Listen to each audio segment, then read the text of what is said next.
I've decided to split the $5 million between my mom and me. This decision came right after my dad's funeral. Bob, who had looked through the inheritance papers without asking, said to me, "Elena, don't be greedy." At that moment, I thought to myself, finally, I can quit my job and be thankful for the old man. But then Bob called him a doddering old man. I couldn't help but blurt out, "Are you talking about my dad?" while ignoring my shock. Bob and my mother-in-law were already excitedly talking about buying a new car and going shopping. With everything going on, I couldn't hold back my emotions any longer. I was about to burst, on top of all the housework, asking for money, and then them insulting my dad. I just couldn't live with Bob and my mother-in-law anymore. Holding back my anger, I forced a smile and said, "Sure, feel free to use the money as you and my mother-in-law see fit." I am Elena Anaya, a 40-year-old housewife working with my husband. My parents, both doctors, ran a well-known clinic in our hometown.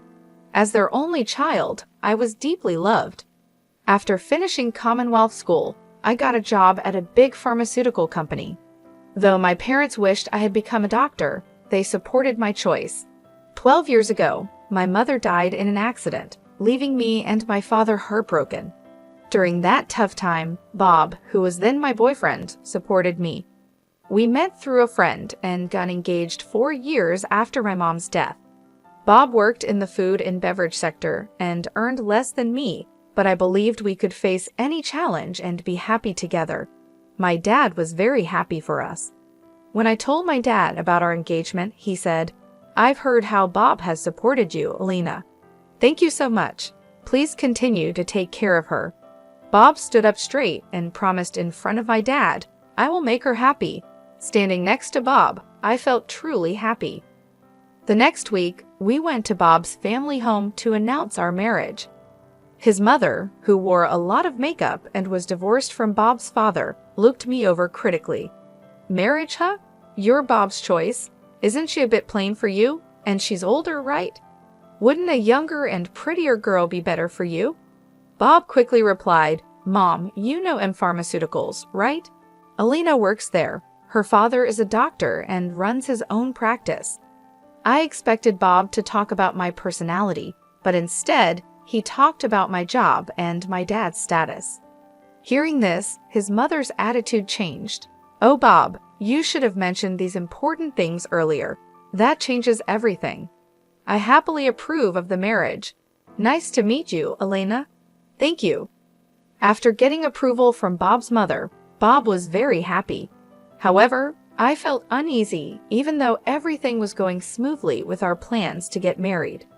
When we were about to register our marriage, my dad, who is a doctor and real estate investor, gave me an apartment in a luxury building in San Diego City as a wedding gift. I told Bob, "Dad has given me this apartment as a wedding gift, but it's our new home. Let's live here happily and peacefully together." Bob smiled, and we started our married life. However, after getting married, I realized something unsettling. Bob, who had lived with his parents until then, was almost incapable of doing household chores. He couldn't cook, didn't know how to use the washing machine, and showed no interest in learning. He would leave his garbage scattered around, not bothering to clean up. While I wanted us to share household responsibilities, Bob's careless attitude increased my frustration. In the first year of our marriage, I managed all the household responsibilities, even though I had some complaints since we were still in the honeymoon phase. But with the exhaustion from work and the struggle to keep up with chores, I reached my limit in our second year. I decided it was time to have a serious talk with Bob about sharing household duties. I bravely shared my unhappiness with Bob, but to my disappointment, he responded without any appreciation or thought, saying, "I'm tired from work too. You're much better at chores than I am, right? It's better if you do them since I'm not good at it." Just like that, Bob hardly helped with the chores, and I continued to handle most of our household duties. But that wasn't the only issue. After marrying Bob, I found out his mother also had some strange ideas. Bob wasn't really into celebrating occasions, so I decided to send a quality scarf and some carnations to his mother for Mother's Day. Even though I picked a nice scarf from a department store, his mother called me displeased. She criticized the scarf for not being from a famous brand and said it was ridiculous to send such an unknown item. I tried to explain its quality, but she wouldn't listen, insisting she wanted something from a very famous luxury brand. Shocked, I told Bob about this when he got home, but instead of understanding, he said, "Just do as she says." Bob didn't support me, and from then on, we started giving his mother cash as she demanded. Moreover, by our 7th year of marriage, she began visiting our home frequently, always finding reasons to ask for money. Bob would always smile and give money to his mother without any complaints. Even though I had a job, Bob's income was small, making our daily life just barely manageable. Out of desperation, I had to dip into our savings to cut living expenses. Despite my frustrations, I knew Bob cherished his mother and she had supported me during tough times. She was the mother of someone important to me, and with that thought, I endured. Now, in our 10 years of marriage, I continue to handle all the household chores and keep giving money to my mother-in-law. One day, during this routine, my father, whom I hadn't seen in a while, unexpectedly called me. The story he shared during our rare meeting was shockingly unexpected. He revealed that he was suffering from terminal cancer and that treatment was no longer possible. Overwhelmed with shock, tears spilled from my eyes. My father gently stroked my head, just as he did when I was a child, saying, "Elena, this is fate. Let's accept it quietly." I asked my dad why even he had to go through this. My days became a constant balancing act of work, household duties, and now visits to my father's hospital. While my job was somewhat flexible, managing the house was tough. When I told Bob I would be taking care of my father, he didn't react or offer to help. "It's tough with your father's sudden illness. Please do your best," was all Bob said. He only visited my father in the hospital once. I was so busy taking care of my father that I didn't have time for Bob. If I had time to worry about Bob, I wanted to prioritize my father. One day, as my father lay in his hospital bed, he suddenly asked, "Elena, how is your marriage with Bob going?" Caught off guard, I thought about Bob's attitude at home and his mother's behavior. I couldn't answer properly. Seeing my hesitation, my father seemed to understand and told me, "Elena, you don't have to endure this. Think about your happiness. Don't worry, you won't have any hardships after I'm gone." I couldn't hold back my tears, and my father silently and firmly held my hand. 5 months later, the inevitable happened. My father passed away quietly. Engulfed in immense sorrow, I started arranging the funeral. Bob showed no interest in my grief and didn't help with any of the preparations. Despite this, I was too busy with the funeral arrangements to pay much attention to Bob. Many friends and acquaintances attended my father's funeral, making it a heartfelt farewell. Even the indifferent Bob and his mother attended. The day after the funeral, I received a call from a lawyer about my father's inheritance. I arranged a meeting with the lawyer and listened to the explanation. The information was all new and quite surprising. After deducting taxes, like inheritance tax, my father's estate amounted to over $5 million. He had not only earned income as a doctor, but also made real estate investments, leaving behind such a vast fortune, all of it to be inherited by me, his only daughter. Wrapped in surprise and gratitude, yet trembling at the thought of handling such a huge amount of money, I proceeded with the inheritance process after returning home. I laid out the documents I got from the lawyer on my desk and started reading them. I was so tired that I ended up dozing off on the sofa for a bit. When I woke up, I heard Bob and his mother talking happily in the distance. "Huh, Bob and Mom too? When did you come?" I asked as I got up. Bob came over with a big smile and said, "Yes, Elena, well done." Confused by his sudden excitement, I noticed the inheritance papers in Bob's hand. "Wait, don't just read those without asking," I said, shocked and upset that Bob had looked through the documents without permission. I raised my voice at him, but my mother-in-law, not bothered at all, happily chimed in, "Wow, an inheritance of $5 million. Isn't that amazing? Now we can live comfortably for the rest of our lives." Confused, I couldn't understand why she would say that so suddenly. Then Bob turned serious and continued, "By the way, about this $5 million, I've decided it will be split between me and my mom." It was right after my father's funeral. Bob, having looked at the documents related to the inheritance I was supposed to receive without permission, said to me, "Elena, don't be too greedy. Oh, now I can finally quit my job. I have to thank that doddering old man." "Are you talking about my dad?" I accidentally said out loud. "Well, anyway, let's proceed with the inheritance process and get the money into our joint account as soon as possible," Bob said, ignoring my confusion. At that moment, Bob and my mother-in-law were excitedly talking about buying a new car and shopping. I couldn't hold back my emotions any longer. I was on the verge of exploding. Being burdened with household chores, asked for money, and to top it off, they insulted my father. While holding back my anger, I replied with a forced smile, "Sure, use the money, you and my mother-in-law, as you wish." Hearing this, my mother-in-law, seemingly satisfied, cheerfully said, "That's the spirit, Elena," quick to agree. "Now make sure you work hard and earn money." "I don't want our savings to go down, so work hard," she said. I just nodded and pretended to listen to her selfish words. After that, Bob and my mother-in-law started spending money like crazy. Bob quit his job quickly, and my mother-in-law practically moved in with us, staying at our house all the time. They would leave in the morning and come back with expensive brand items. The five-star restaurant we went to today wasn't as great as I expected. Yes, it was a bit disappointing for us, the sophisticated ones, they would say, acting like they were rich celebrities and dumping all the housework on me as if I were a maid. Bob seemed to think my father's inheritance would be available right away. He carelessly withdrew money from our joint account, and my savings of $300,000 dwindled rapidly. When I complained about their excessive spending, Bob just laughed it off, saying, "What are you talking about? Isn't $5 million coming soon? Then this kind of spending is no big deal." I warned him I had already stopped it, but Bob completely ignored me.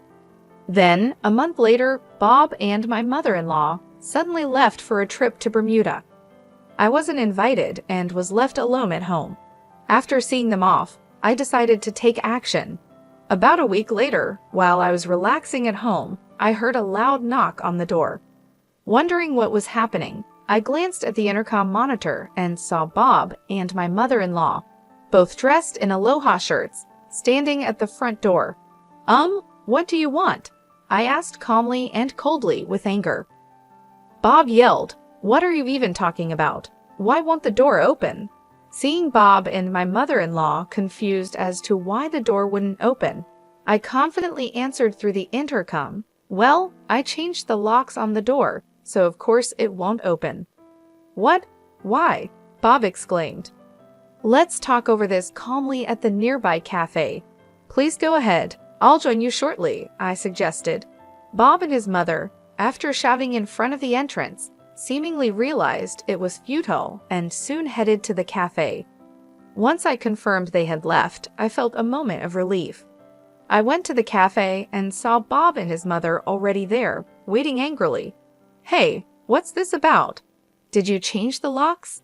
Hand over the new keys right now," Bob demanded. "There's no need for me to give you the new keys. You both need to leave that house," I calmly told Bob and his mother.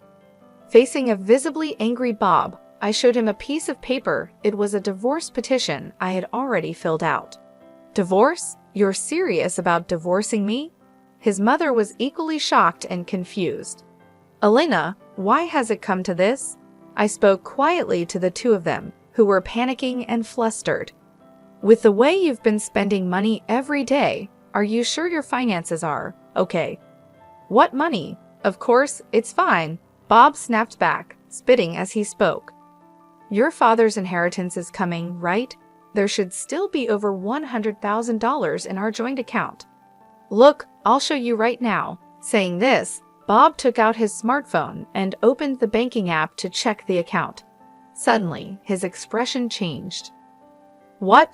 What's this? Why is the money gone? It was there just the other day, Bob exclaimed. Hearing Bob's words, his mother also hurriedly looked at her phone, her face showing confusion.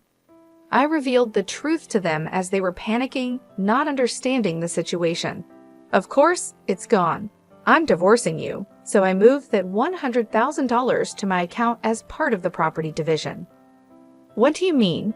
Bob's face turned to anger for a moment, but then he smirked, as if remembering something. Fine, I'll divorce you then. Transfer the inheritance you got from your dad right away. After all, property acquired during the marriage is split half and half in a divorce, right? Well, you might be misunderstanding something, I replied. Didn't you know?